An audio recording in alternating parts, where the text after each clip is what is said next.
This is the Made for Living Well podcast, hosted by Alexa Sherm, the place to create a life well lived.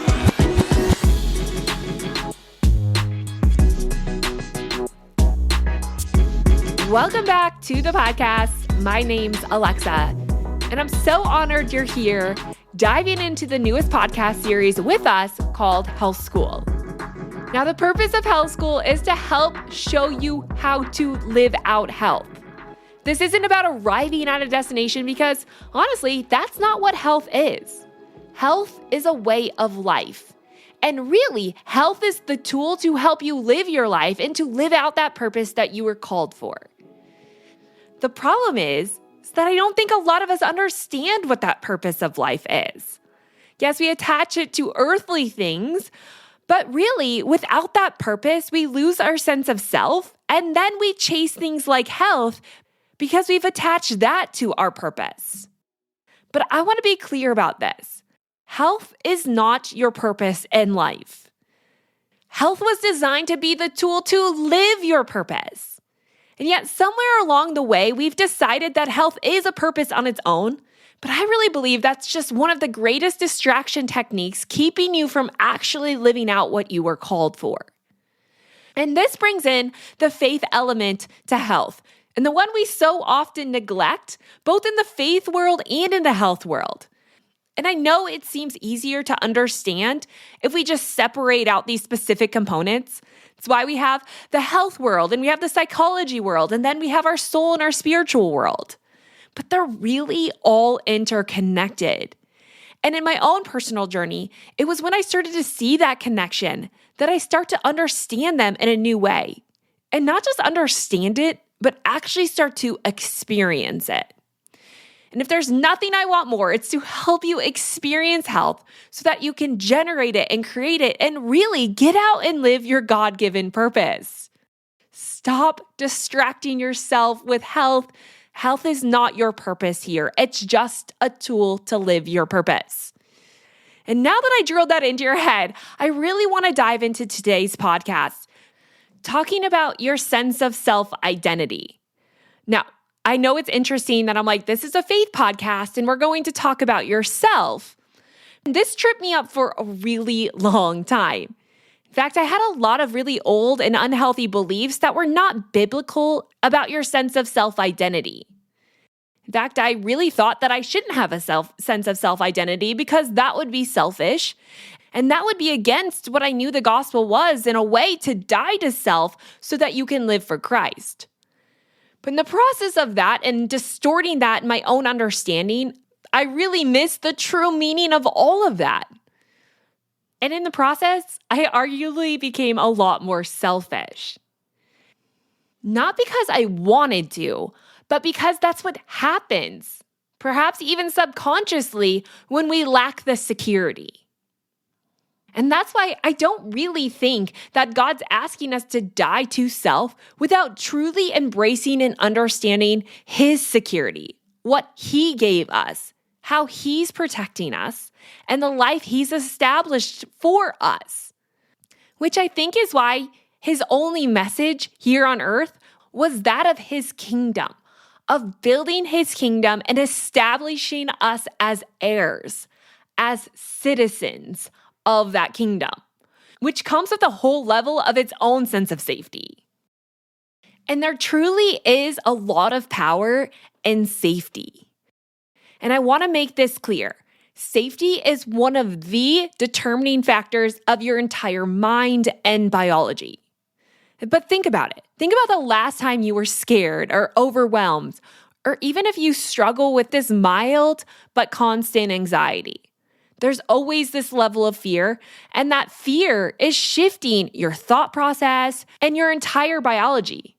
It's even shifting your beliefs, altering them in a way that makes you more concerned with yourself, because most of fear ends up in this form of isolation. It really is a self-consuming place, and it leads you down a path that's more isolated. And with isolations comes competitiveness. It's really against what you were designed to be. And out of that comes a flood of unhealthy biological responses that also produce a sense of isolation. And in isolation, as we've learned in the previous podcast, breeds disease. Sickness, injury, and disease are all a form of self-isolation. And what happens inside your soul is a product of what's happening at the cellular level. So if you're experiencing cell deep burnout, you're most likely also experiencing a sense of soul deep burnout, where you've lost your sense of self or you've lost your essence. And that's why today I want to talk about that sense of essence and that sense of self-identity, not to inflate yourself. An inflation of self is out of an unhealthy response or a need for protection. It's out of fear, not safety. And it really confines your life more than it offers a sense of freedom. Now, I know this is backwards from what we see in the world, where this form of freedom is viewed as this highly independent, even isolated life. It's formed out of this competitive nature. But I need to be clear, that's not how we were designed. And when you're doing that in your outside world, that's also happening in your inner world. Again, what's happening in your soul is happening in your cells. And if we really want to be healthy, we have to get back to establishing what it means to thrive, what it means to live in security, which is really coming to this place where you have such a healthy sense of identity that you become more selfless, where you become more interconnected rather than independent.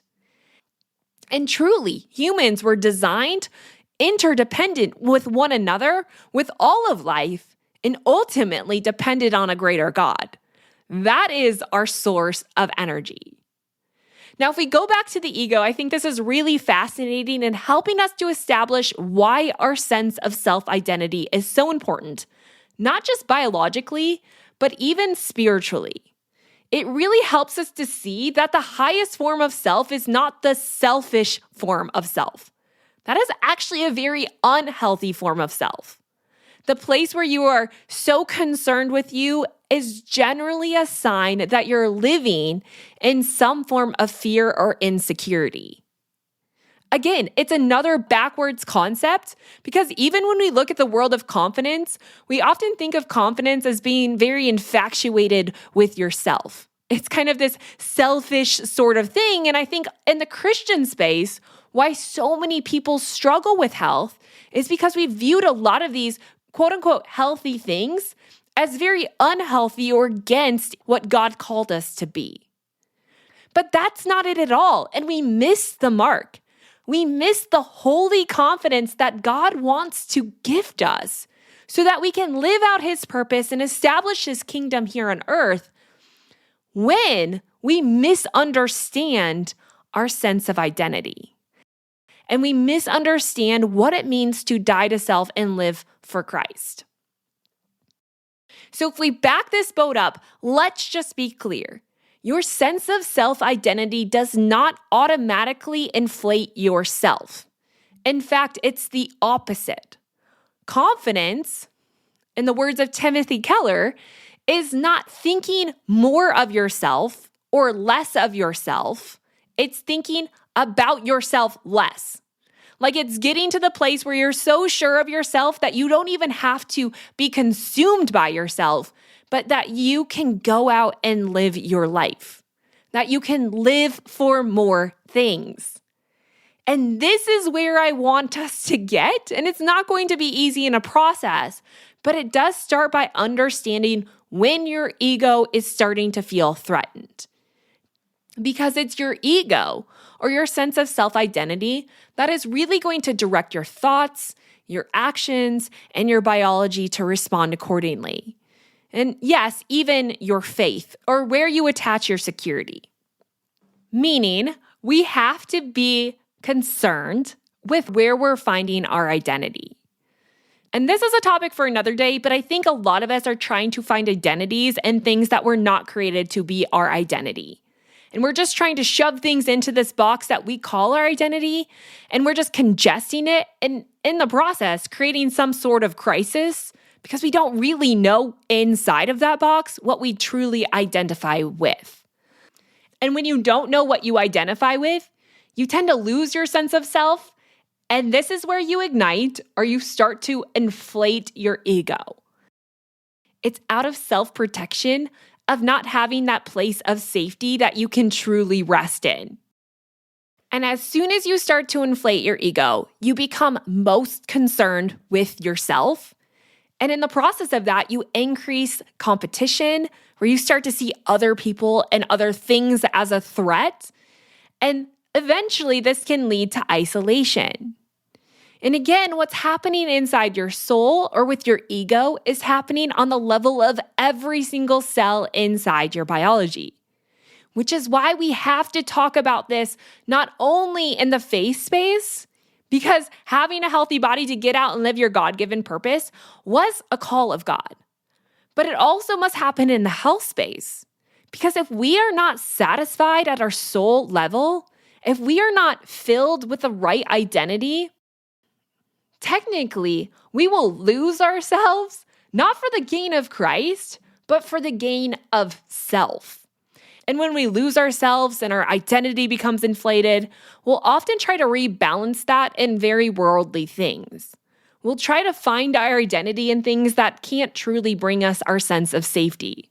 Things that can be taken away just as fast as they're established, like your health, like money, like other earthly relationships, perhaps even your job. And I'm not saying those things are important. But what things can perish here on earth should not be established as our identity, because then you're always teetering with threats. You're always a little concerned when the shoe's going to drop. You're always concerned about what foods might make you gain weight. You're always concerned about what venture might bring the most money. You're always concerned with things that really aren't that fulfilling, that only inflate your ego, your sense of competition, and a life of isolation. It's the opposite of the gift God gave us and what it means to die to self, not to inflate your sense of self, but because you're so sure of yourself that then you can go out and live for other things. We just miss it because we haven't fully understand our need for it. And there is a true human need of having a healthy self-identity. It's not selfish. In fact, a lack of identity is what becomes selfish because it becomes your inflated sense of self, which leads you to build your own kingdom. Most likely one that can come crumbling down, always igniting a threat and making you live more in the state of fight or flight, more in the state of unhealth, keeping you distracted from the things that are really going to fulfill your life. I think one of God's greatest gifts to us was allowing us to place our identity as a child of God. And I know we say those words a lot, and I don't think that we really always understand it to the degree in which it is infecting and influencing even every single one of our trillion cells inside of our biology, not to mention our thoughts, how we interact with others, the life that we are living and even building here on earth, and really our purpose. A purpose that is only fulfilled by having that solid identity. Because without that identity, we're always searching, we're always longing, and we're always living in this insecurity. Really, life isn't fulfilled in the way that we experience.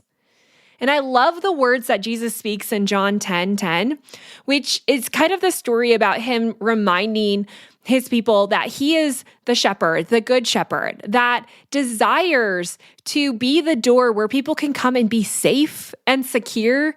And not only that, but to truly live in joy and passion and excitement. And that's why he says in John 10:10, the thief comes only to steal, kill, and destroy. But I come that you may have life and have it abundantly. And again, abundantly can come in a lot of forms, but it's not just money and it's not just prosperity and it's not just what we have deemed as safety. But in Psalm 23, he reminds us that the Lord is my shepherd, I shall not want.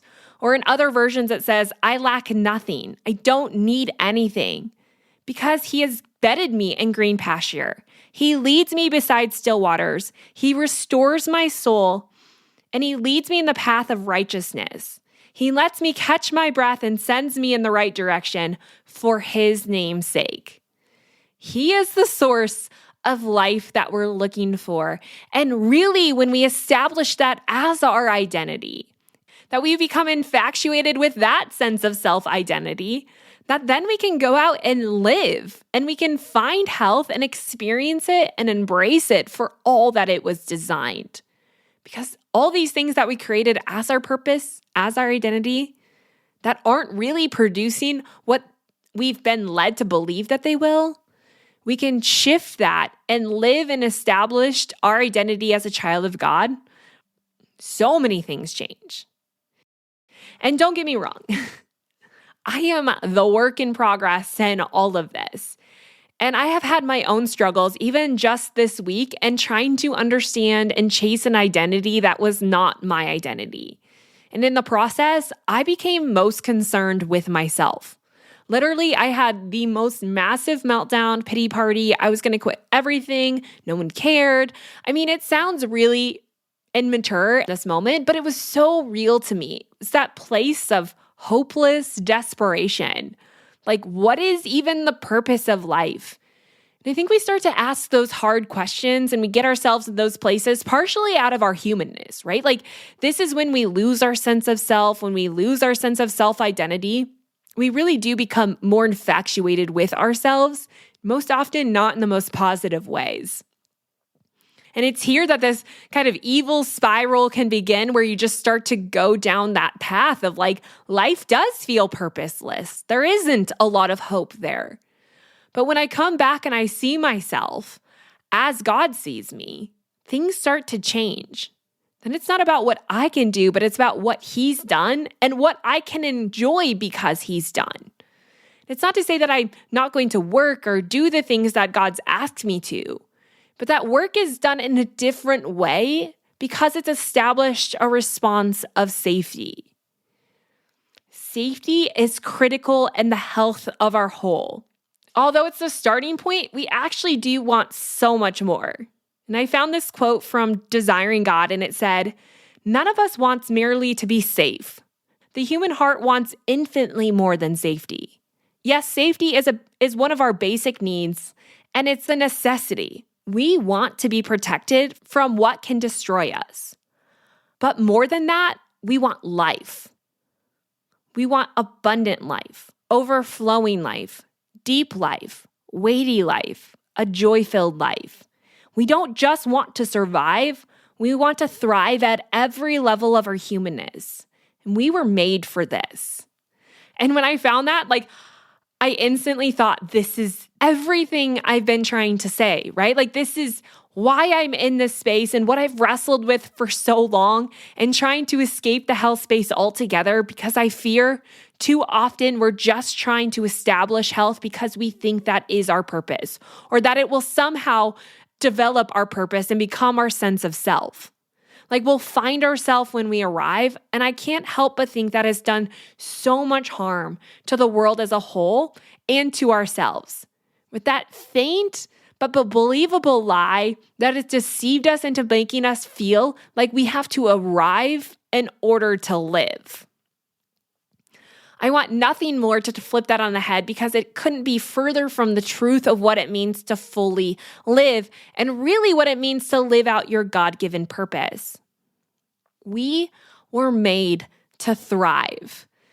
And that is established when we understand ourselves as a child of God. Now, I don't mean to get emotional, but I heard someone tell me something that was rather life-changing for me, very hard to do, especially when you don't have a great sense of self. And I think a lot of people find ourselves here. We can say all the things that are wrong about ourselves. We can say all the things that we hate. But God loves you, and He made you, and He created you for a purpose, with Him in mind, because He loved you. And I want to help you see that, because it really does expand your view of life. Instead of being this small world and this small God, it makes life so big, so abundant, so beautiful, so necessary. And it really does bring something else to the table. So with that said, someone said, what if you just take a minute and sit down and listen to God tell you all the things he likes about you? Of course, that list started with the basic of biblical answers, right? Like, I'm a citizen of heaven. I'm made in the image of him. But then it really started to evolve and almost get a little bit more elementary, and all the other things he was saying that he liked about me. And again, take it at what you will. But I just challenge you, as we start this series of Health School, like, this is important. Your self-identity is going to shape every other topic we touch on. It's going to start to shift your entire being and your purpose here. And if we can't establish that, then health means nothing, because health is the tool to live that out. So we do have to establish our sense of self-identity, partly because it creates the safety that our biology needs to thrive, but also because, again, it gives you that sense of direction, that movement forward, and it does generate so much energy.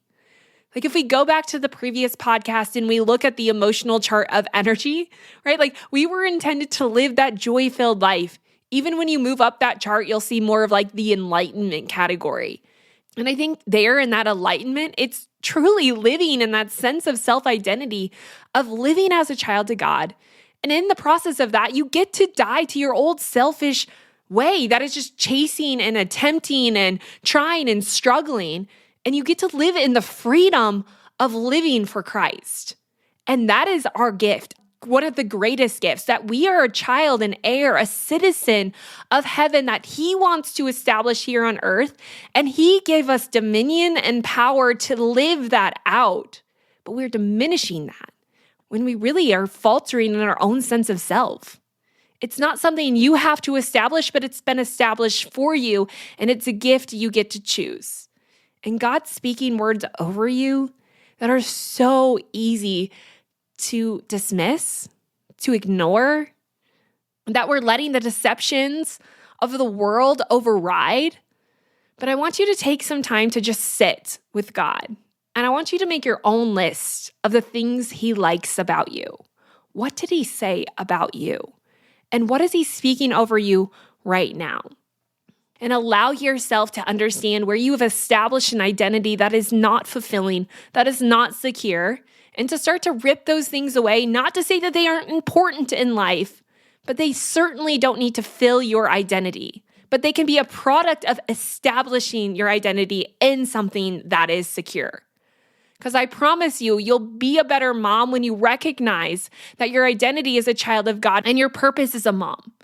It makes it less about what you have to do and more about what God's already done.